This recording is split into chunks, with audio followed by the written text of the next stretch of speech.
Today I'm joined by Amar Dani. He's the founder of Dani Organics, one of the largest suppliers of organic spices in Europe with a global footprint. So welcome, Amar. Thank you. Thank you for having me. Yeah, no, thank you very much for joining us. So, Amar, tell us a bit more about Dani Organics. So, Dani Organics was incorporated in the year 2006. I've been in the food business dabbling in it since 2004 or 5. I grew up in India and I moved to the UK after my education, after my schooling. I did my college here. I was sent here to do printing technology because that's my family business. And I was meant to go back and run the family business, but I decided to stay on. And I was running the packaging business here for a good 3 years. And then one fine day, I realized this is not what I really want to do. So I had a chat with my dad, and it took me a few months to convince him to start a new business. So he said, "Okay, great. So you have to manage the packaging business, but at the same time, if you want to do something else, it's got to be outside work hours." So I was working literally for the day, and then I was in the evening time. I was trying to research and see what I really like, and I was always fond of cooking. So I decided to set up Dani Organics, and once I set it up, I realized very quickly that there is a big gap between the East and the West. There's a big issue with trust, uh, because what is expected out of for the product is not what's been exported out of the country of origin. So I set up the UK business, and then very quickly I set up several businesses outside the UK. Me being Indian, I set up one in India and Sri Lanka. I set up one in Africa, and then I went on to creating several businesses. What we basically do in the company is we basically grow the product at the farm level. We clean the product, so we create a lot of employment in the origin. We promote a lot of hand cleaning, etc. And then it's made for export. So we export it out of the country of origin. We bring it into the UK, and then we distribute it to different companies within Europe and within the UK. And of course, after Brexit happened, unfortunately, I had to set up a business in Holland as well, uh, because of the whole red tape bureaucracy, as we all know what's happened there. So I was unfortunately one of the victims of Brexit, but we've turned out positive.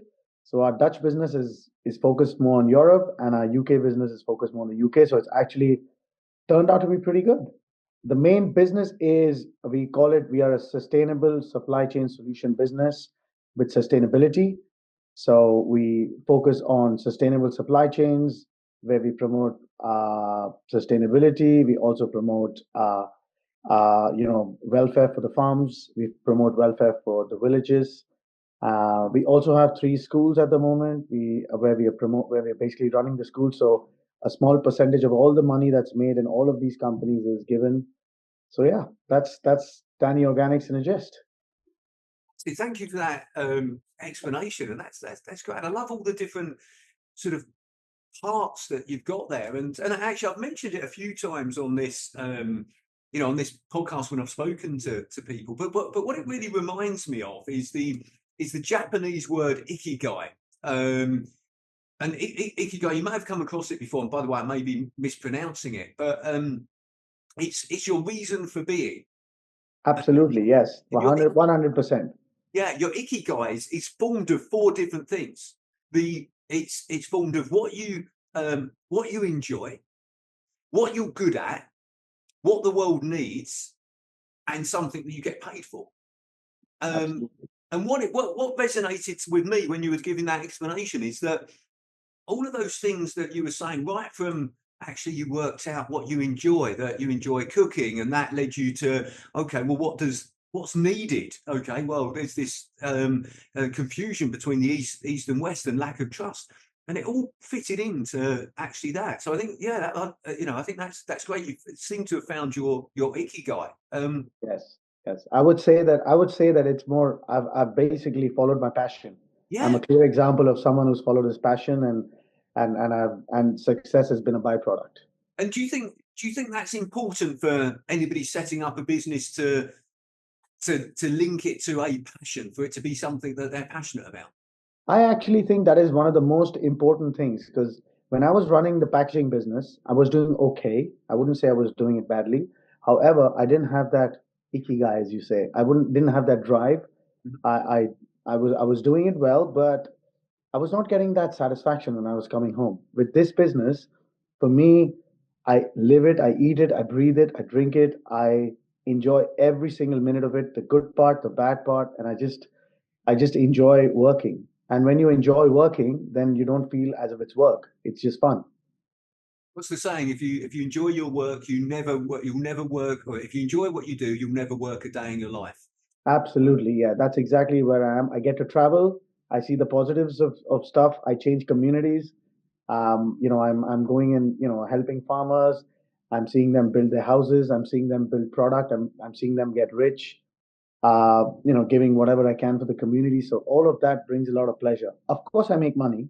That is definitely that. That's a byproduct. But I do help people, and it's amazing if you can help people and still make money. It's a win-win for everyone, isn't it? Absolutely. And actually, I think that in a way, I think that's actually really important for any business. Is Absolutely. if you help people, Yeah. you will then make money, because actually, even if it's providing a service, I help, you might help them with their plumbing or electrics, but actually then you make money from that. So it's actually, I think that's a great way of, I've never really thought about it that way, Amar, but you've really triggered something in my head there that makes, that's made me think, well, actually the first thing is, how do I help people? And then the second thing is, right, well, how do I monetize that? Rather than Absolutely. Yeah. thinking about how do I make money, and then thinking about, well, how can I do that whilst I'm helping people? So actually, Yeah. that's reversing it round. I like that. That's pretty cool. So going back to, so you said you started off this business in 2006. Did you say? That's right. 2006, November 12th. Yes. Okay, well, you know the I do. exact date. We have Founders Day on 12th of November every year. So Yeah. Okay. Brilliant. So I'm sure it's been a long and varied sort of journey for you. What would yeah. you say has been the biggest challenge that you've faced during that time? I think the biggest challenge, obviously, every business goes through a phase. So every phase has been a challenge. But with challenges come opportunities as well. For example, one of the biggest challenges we were facing when we set up the business was cash flow. Mm, Cash was tight because I come from a packaging family background. My family business, my family was not very interested, or I would say not very. They were not very comfortable to put in too much capital. mm, So I had to juggle that, which hopefully, well, I have done it well because I've obviously, well, not well, but yeah, I've done it. I've been okay. That was one of the things. The second thing we had was Brexit, of course, was a big problem because Mr. Boris Johnson, he changed the policy, and unfortunately, it didn't go very well with where we were standing in terms of the food policy. It did look great from the outside, but when you looked into the depth of it, we pretty much and were not allowed to export unless we've basically uh, it's just red tape bureaucracy which we had to deal with. yeah. We have dealt with that. We set up the business in Holland, so that was a challenge, and I think the current challenge we have is with organic regulatory bodies. The regulations have changed a little bit. They've become a lot stricter. So that is something we are dealing with. But all of these are learning. They're learnings, and also if it gets tougher for us, it gets tougher for others as well. And I see that as an opportunity because it does help in growing your business as well. So I have I see every single problem as an opportunity, and that's how I pretty much run the company. Actually, I think that's great, because yeah, and I love that. What you've sort of said there is that actually, yeah, a lot of the things you described about Brexit and those sort of things, every business in your industry is impacted by that. Yeah, Um, so then unfortunately. it's the business that actually turns that into an opportunity. Right. Okay. How can Yeah. we use this as an opportunity? And then they're the ones that will come out of that better. So turning every problem into an opportunity. Um, how would you? Is there anything in particular that you do to do that? Because when you hit these, when business owners hit these obstacles, it can be, it can be quite, um, it can make you feel pretty bad, and you're like, oh, not another problem, not another challenge, and it can drag you down. How do you make sure you go, no, actually, this is another opportunity? What do you do in particular? So I think the main thing is for me the first thing is not to stress about it, Okay. because and then the second thing is Brexit is a clear example. So I'll start with that. So when Brexit happened, I had 44 missed calls. I was still asleep. I was in Amsterdam. I had met a customer. I still remember. I woke up and I was obviously very disappointed with what had happened, and I realized that this could pretty much change the business. And I immediately set up a new company at that time. I think, if I'm not mistaken, it was 2016 when the actual decision was when we when Brexit happened. It got executed a lot later, but I set it up. So at that point, when I was setting up the company, just I thought about it and I said, okay, so I'll have to basically route all of my products because 95% of my business at that point was into the European market. So I said, hey, I have to route all my products now to Holland and I'll have to sell via my Dutch company. But then how I looked at it in a positive way was I have a UK business too. So you know what, let the Dutch business supply into the European market, and then I'll grow the UK market and I'll get my UK business to supply to the UK market. So that's how I looked at it. So the moment I had that mindset, I looked at it as an opportunity. Yeah. So that's how I grew it. So I have a healthy Dutch business now, and I also have a healthy UK business selling into the UK market. And then secondly, I realized if it's going to be difficult for people to import from Europe into the UK, I see that as an opportunity for me because I'll have the product because it's going to be easy because I've got a business on both sides, and that would benefit as well. So I completely turned it around and looked at it in a positive way. And that's what changed the whole thing. I think what you've sort of described there is actually a coaching principle that I use, which is called above and below the point of power. Yeah, And in those challenging times, we can't necessarily change what's happened, but we can change how we react to it. And exactly. Yeah, what you've described there, Amar, is you're what I call above the point of power, which is yeah, where you're taking ownership, you're taking yeah, accountability and responsibility for things, and going, right, this is an opportunity. How can we handle it? What do we need to do? Um, and that the opposite of that is yeah. being below the point of power, which is using blame, excuses, and denial. When Exactly. Yeah, yeah. and so what you've nicely described there is that actually you're taking ownership, accountability, and responsibility. And I think that's, yeah, as you quite quietly explained, that's how you overcome those challenges. So, as I had mentioned, I've been a part of EO and YPO for many years, and one thing they do teach you is every reaction is 90% the reaction of how you handle it, and only 10% is the actual thing. Right. So if you follow that principle, and I do it for everything in life, including my marriage, including my relationship with my staff, including all my problems, also good things, then it keeps me very balanced on both ends of the spectrum. So that has definitely worked for me, and I just apply that even with this, and it works. Yeah, how we react to things is a choice. Absolutely, yeah, We, completely, yeah, it's a choice how we react to things, yes, which is actually based on the book by I can't remember what it's called now, by Viktor Frankl. So yeah, it's he realised that actually every action is a choice. You can choose how you react to things. absolutely, yeah. But okay, so we've talked about some of the challenges that you've faced in business and how you've overcome those, Amar. But what about some of the biggest learnings you've had since you've been in business? What would you say the biggest learning is that you've had? I think the biggest learning I've had is to ensure that you don't grow your business too fast too soon. I think steady growth is a very important factor because uh, entrepreneurs they scale up and they love to scale up, and with my business as well, because when you scale up, you need to make sure you have everything else in place. You've got the cash flow in place, you've got the infrastructure in place, you've got the systems in place, you've got a plan in place, and some of these things can get missing if you grow too fast. So that is one of the learnings I've had, is because I've grown. We were growing at a 50% rate for 10 years. So you can imagine how much that has impacted the business, which has been great, but it's come with a lot of other challenges.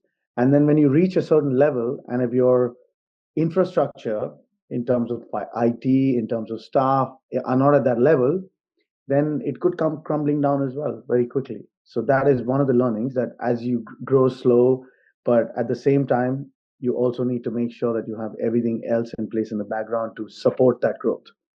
That's definitely one of the things I've learned. And I think the second thing I would say I've learned is to be a leader. Uh, you need to be working with the team, and the team should not be working for you, but should be working with you. So everyone is approachable to me. We have approximately 900 people employed globally at the moment, and each and every one of them is approachable to me. So even though I have a hierarchy structure, but I'm a very grounded founder, and everyone is approachable, and that gives them a feeling of working in a family. By the way, again, great things. I like that. Yeah, make sure you've got everything in place before you scale. And I love the things that you picked up there: systems, processes, all of those sort of things, because that will make scaling easier and more stable as well. Absolutely. And again, the thing about leadership there, what you know, other than that, you were saying being approachable. What else do you think makes a great leader? I also think listening. Yeah. A lot of leaders, when they reach a certain level, they don't like to listen. They just like to talk. And I think listening is a very, very important. I think the most important thing as a leader. You need to listen to people. And unfortunately, a lot of people I've seen, I have a lot of friends who are in business, and also some colleagues who, once they reach a certain level, they just think they're right with everything Mm. because they've been successful. But every day is a learning day. You need to learn. The day you stop learning and the day you stop innovating is the day you stagnate. And the day you stagnate is the day where you basically are not learning. And if you're not learning, you're not growing. If you're not growing, then you're not growing your business. That's how I look at it. Yeah, yeah, I think that's absolutely true. And I think, yeah, you can't just stand still. You've got to continue growing and learning. Yeah. Because if you stop, you're then, as you say, you start to stagnate, and worse than that, your business starts to die. If business starts to die, that's the time to. And there's one thing that they teach us in EO: leave it when you love. We leave it when you love it. So you should be in a position to sell your business when you're still in love with it. Because the moment you start falling out of love with it and you want to sell it, I think your heart is not in it. So if people like mine is a family business. I mean, I've got three boys. I'm definitely not going to sell the business. I'm going to make sure the legacy carries on. Yeah. But for someone who wants to sell the business, sell it when you love it is what we follow. So I had a bunch of friends who were in a forum running several different businesses, and we all follow that principle.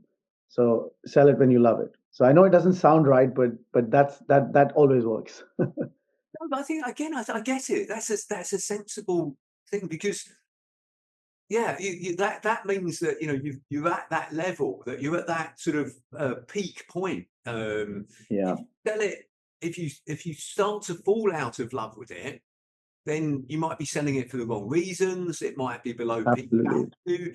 You might accept an offer on it that just because you're fed up with it and bored on it, and it's not a great offer. So Yeah. yeah, I can get the point. Sell it when you love it. And funny enough, actually, I was talking to somebody about this recently, and related that if we relate this to support. Now, this is a personal opinion, but uh, I think that when you look at managers in football teams, for instance. By the way, I'm going to mention Jurgen Klopp, because I think he's a great manager. But I'm not a Liverpool fan. I think he did that. I think he left when he was still in love with that football club. Okay.